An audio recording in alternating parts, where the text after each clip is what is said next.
Hi all Wednesday afternoon எடுத்தது தான் இந்த vlog. லஞ்சு சமைக்கலாம் அப்படின்னு சொல்லிட்டு ஃபர்ஸ்ட் சிங்கில் உள்ள பாத்திரத்தெல்லாம் விளக்கி எல்லாத்தையும் எடுத்து வச்சுட்டு சாதத்தை வச்சு விட்டுட்டேன். பட்டுக்கு ஏதாவது டாஸ்க் கொடுக்கணுமேனு ஸ்கெட்ச் எடுத்து கொடுத்துட்டு வந்திருந்தேன். ரொம்ப அழகா இருக்கு.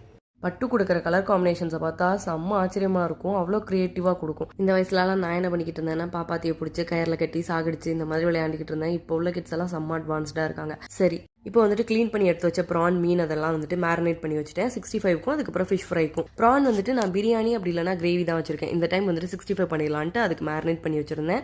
அப்படியே மீன் குழம்பு வைக்க ஸ்டார்ட் பண்ணிட்டேன். அம்மா வந்துட்டு மீன் குழம்புக்கு இவ்வளோ வெங்காயம்லாம் போட மாட்டாங்க. அதே மாதிரி சின்ன வெங்காயம் தான் யூஸ் பண்ணுவாங்க.